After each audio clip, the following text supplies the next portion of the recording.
اوس تاسو ټیک ټاک بغیر انټرنیټ هم استعمالولی شئ. که تاسو انټرنیټ پیکیج نه وي نو بیا هم تاسو ټیک ټاک استعمالولی شئ. ټیک ټاک یو نوی فیچر اډ کړی که تاسو داسې ځای ته ځئ چې هلته کې تاسو سره انټرنیټ نه وي یا تاسو سره څه وخت پس انټرنیټ پیکیج ختمیږي نو تاسو ټیک ټاک د دې فیچر د استعمال نه پس بغیر انټرنیټ هم تاسو د ټیک ټاک ویډیوګانې کتلی شئ. څنګه یې کتلی شو راځئ طریقه درته ښیم.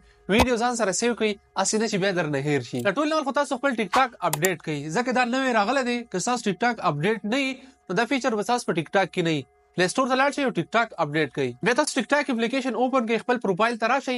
دلته کې به تاسو د 3 ډاټس ښکاري په دې باندې کلیک. بیا تاسو په سیټینګ اینډ پرایویسي په دې باندې کلیک کړئ. تاسو معمولی سکرول کړئ لاندې دلته کې لیکلی فری اپ سپیس د دې نه بره د اپشن راغلی دی افلاین ویډیوز. تاسو په دې باندې کلیک کړئ. کله تاسو په دې باندې کلیک کړئ دلته کې به تاسو یو څو اپشنز راوړي. دلته کې لیکلی 50 ویډیوز 100 ویډیوز یا 150 ویډیوز دي او 200 ویډیوز دي. تاسو نه تاسو کوي چې تاسو څومره ویډیوز ډاونلوډ کول غواړئ. تاسو به هغه سلیکټ کړئ بیا تاسو په ډاونلوډ باندې کلیک کړئ. دلته کې تاسو هی چې ډاونلوډینګ سٹارټ شو په 50 کې